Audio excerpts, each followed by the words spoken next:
दोस्तों नमस्कार। अपना चैप्टर 16 का जो ये लास्ट पार्ट है तो ये है बलात्कार से संबंधित। इसमें सेक्शन 375, 376 और 377 है, 3 सेक्शन है। और ये सेक्शन काफ़ी वाइड है, वाइड कर दिए इसमें बहुत सारे अमेंडमेंट की वजह से। तो शुरू करते हैं सबसे पहले सेक्शन 375 को। 375 में परिभाषा दी गई है रेप की, कि रेप क्या है। तो रेप क्या है मतलब कि जो कोई पुरुष, इसके अंदर क्राइटेरिया कर दिया कि रेप मतलब केवल पुरुष ही कर सकता है, स्त्री नहीं। तो जो कोई पुरुष स्त्री की योनि, मुंह, मूत्रमार्ग या गुदा, ये 4 चीज़ दी है। इनके अंदर पहला बता दिया कि अपना लिंग प्रवेश कराता है किसी भी सीमा तक, या स्त्री से स्वयं के साथ या किसी अन्य के साथ करवाता है। मतलब इसमें वो जरूरी नहीं है कि लिंग का प्रवेश पूर्णतया हो या फिर सकलन होना भी जरूरी है, ऐसा कुछ जरूरी नहीं है। खाली प्रवेश ही चाहे किसी भी सीमा तक हो जाए वो रेप के अंतर्गत आएगा। दूसरा इसमें बता दिया कोई वस्तु या शरीर का कोई भाग उन जो ऊपर वाली जो चारों चीज़ें बताई है इनमें प्रवेश करवाता है। तीसरा हस्त साधन करता है या करवाता है, मतलब हाथ से। चौथा है मुँह, इन जो ऊपर वाली जो चारों चीज़ें बताई हुई है इनके अंदर इसके ऊपर मुँह अपना खुद का लगाता है या लगवाता है और से। तो अगर ये चारों काम, इन जो नीचे अभी 7 बातें हैं, इनके होते हुए अगर वो करेगा तो कहा जाएगा कि उसने उसका बलात्कार किया है, रेप किया है। इसके अंदर पहली कंडीशन बताई है कि स्त्री की इच्छा के विरुद्ध, स्त्री की इच्छा के विरुद्ध अगर ये ऊपर वाले चारों काम किए तो वो रेप के अंतर्गत आएगा। दूसरा, स्त्री की सहमति के बिना। अब जैसे हम देखते हैं तो इच्छा या फिर स्त्री की सहमति, ज़्यादातर हम सोचते हैं कि दोनों एक ही चीज़ है, बल्कि दोनों एक ही चीज़ नहीं है। क्योंकि इच्छा और सहमति में अंतर क्या है कि सहमति तो पोल्यूटेड हो सकती है। पोल्यूटेड मीन्स मतलब धमकी से विवश कर दिया, उसके बाद भी उसने सहमति दे दी कि ऐसा करने के लिए, तो सहमति पोल्यूटेड हो सकती है लेकिन इच्छा नहीं। तो यहाँ पे क्या है, दोनों में ये अंतर है। तो कई बार फैक्ट ऑफ मतलब कोई फैक्ट मिस हो जाए, जैसे कि हम देखते हैं कि वो औरत समझ रही है कि उसका हस्बैंड है, उसको वो सहमति दे रही है, तो वो पोल्यूटेड सहमति हो सकती है लेकिन इच्छा नहीं। तो इन दोनों के विरुद्ध अगर करेगा तो वो रेप के अंतर्गत आएगा।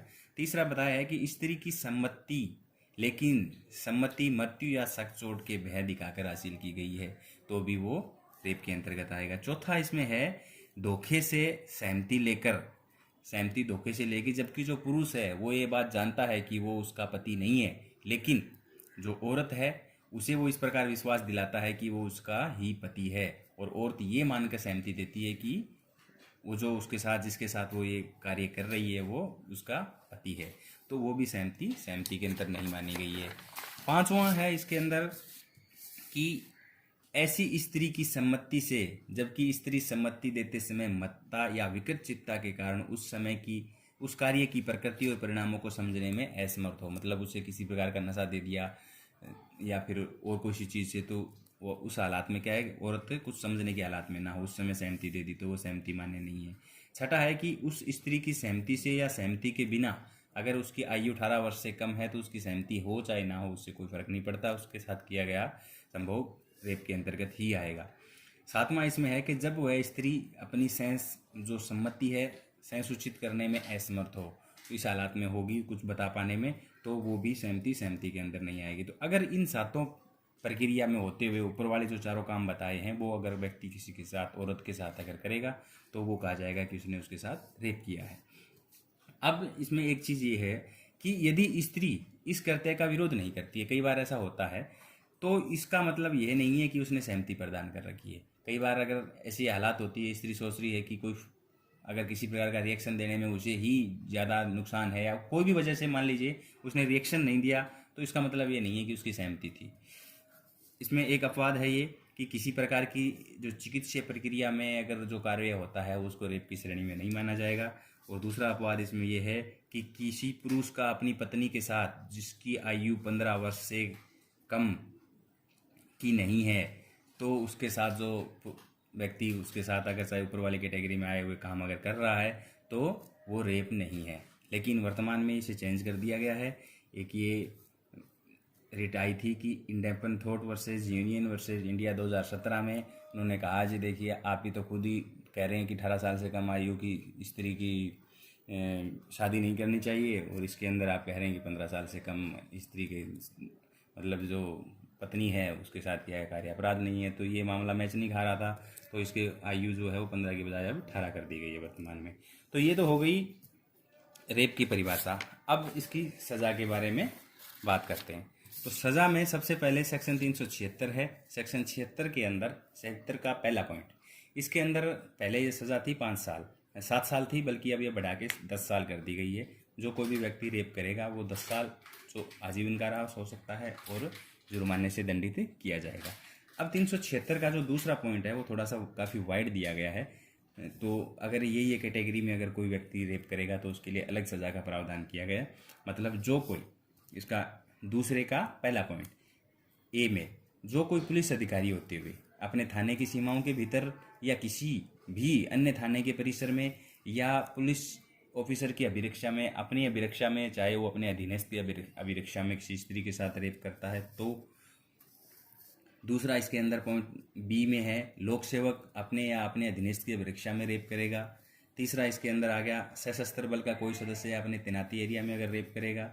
चौथा है, जेल स्टाफ या अन्य किसी बंदे गृह के निवासी का अगर रेप करता है तो वो चौथा पॉइंट के अंतर्गत आएगा। दूसरे का डी और ई के अंदर बताया कि किसी अस्पताल का प्रबंधकर्ता या कर्मचारीगण अगर रेप करते हैं तो। और एफ के अंदर स्त्री के नातेदार, मित्र, गुरु, मतलब जो उसके विश्वास पात्र हैं, वो उसकी सुरक्षा के लिए वही अगर रेप करते हैं तो एफ के अंतर्गत आ जाएगा। जी में है, जैसे कि सांप्रदायिक दंगा या पंथीय हिंसा के दौरान कोई रेप करता है, जैसे कि भी हरियाणा में जाट आंदोलन हुआ उस दौरान कई रेप वगैरह हुए थे, तो वो ये सेक्शन 276 के दूसरे पार्ट के जी के अंतर्गत आएंगे। आई है वो इस समय हटा दिया गया है, इसको अलग से कर दिया। अब सेक्शन एच के अंदर क्या है कि अगर गर्भवती महिला के साथ कोई रेप करेगा तो वो एच में आई अब इस समय रद्द कर दी गई है।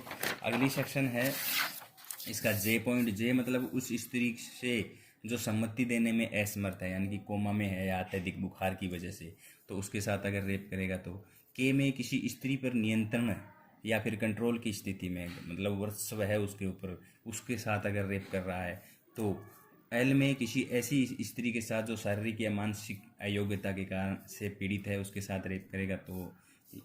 एम में मतलब यदि अपराधी बलात्कार करते समय स्त्री को किसी प्रकार की गंभीर चोट या अपंगता या उसके जीवन को खतरे में डाल देता है तो एम के अंतर्गत जाएगा। और एन में है, एक ही स्त्री से बार बार अगर रेप करेगा तो ये अगर सारे मामलों में, जैसे कि 376 के पार्ट 2 के ए से लेकर एन तक के अंतर्गत कोई सी भी कैटेगरी में आने वाला अगर कोई व्यक्ति रेप कर रहा है तो उसे कम से कम सज़ा होगी 10 साल।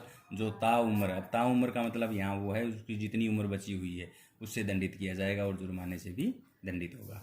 ये तो हो गया सेक्शन 376। अब 76 का दूसरा पार्ट, अब ये तीसरा पार्ट है, जो आई हटाई गई थी वो यहाँ आ गई है तीसरे में, 376 के तीसरे पार्ट में उसको हटा के यहाँ डाल दिया। मतलब जो कोई यदि 16 वर्ष से कम आयु की स्त्री का अगर रेप करता है तो उसमें मिनिमम सज़ा का प्रावधान 20 साल कर दिया और ताउम्र सज़ा का भी प्रावधान इसमें कर दिया है।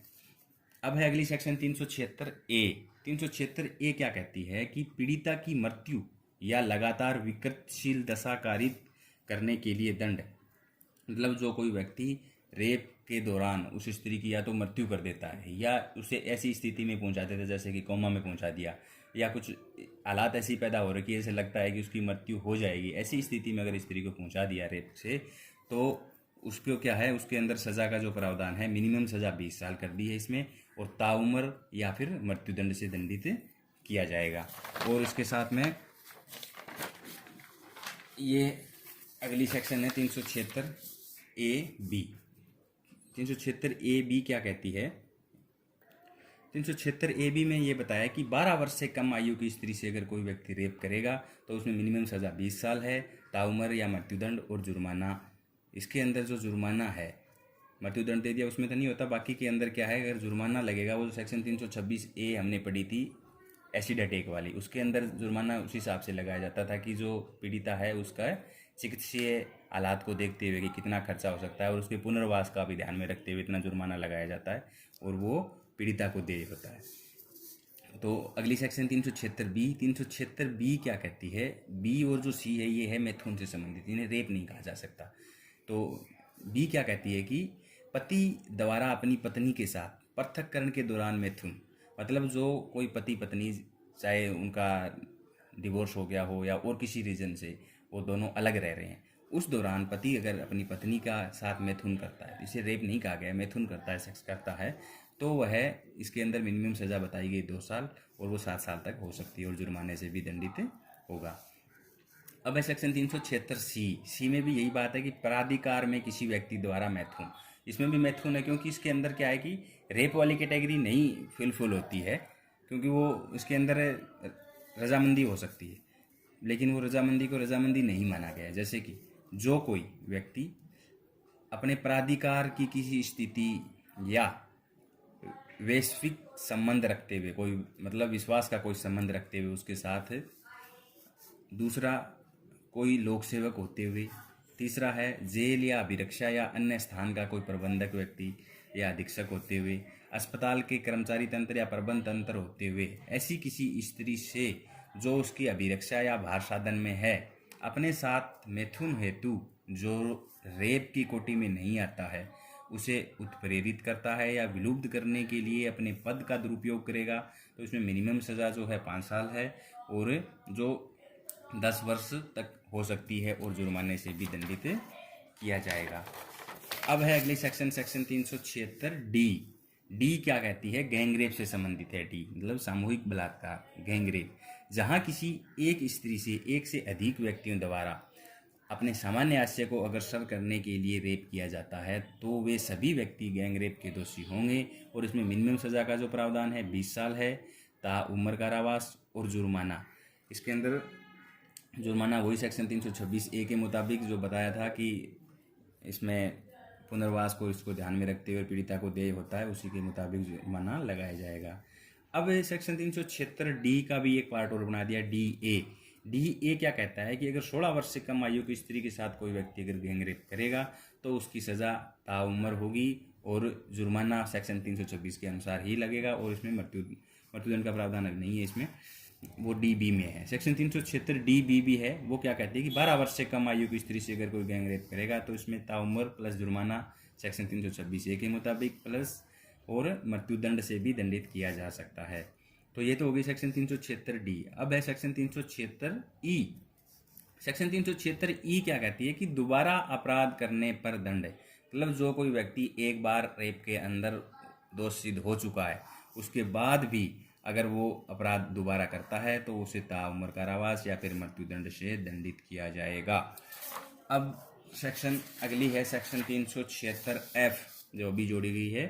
376F क्या कहती है कि कार्यस्थल के भार साधक व्यक्ति एवं अन्य का अपराध की सूचना देने का दायित्व। इसमें क्या होता है कि किसी व्यक्ति को जैसे कि उसके जगह पे रेप हो रहा है, उसे पता है या उसे संभावना है कि हो सकता है, अभी उस व्यक्ति का दायित्व है कि वो सूचना दे। अगर वो सूचना नहीं देगा तो इसमें 3 साल तक की सज़ा का प्रावधान कर दिया गया और जुर्माने से भी दंडित किया जाएगा। अब अगली सेक्शन 377। सेक्शन 377 कहती है कि प्रकृति के विरुद्ध अपराध, मतलब जो कोई किसी पुरुष, स्त्री या जीव जंतु के साथ प्रकृति की व्यवस्था के विरुद्ध जानबूझकर इंद्रिय भोग करेगा, वह आजीवन कारावास या दोनों में से किसी भांति का कारावास जिसकी अवधि 10 वर्ष तक की हो सकेगी दंडित किया जाएगा और जुर्माने से भी दंडित होगा। इस धारा का अपराध होने के लिए भी, जैसे कि रेप वाला मामला था जिसमें लिंग का प्रवेश पर्याप्त था, इसी में भी प्रवेशन पर्याप्त है, पूरा स्वाद लेना कोई ज़रूरी नहीं है। तो ये अपना चैप्टर 16 का जो लास्ट पार्ट था ये यहीं पे संपन्न होता है। धन्यवाद।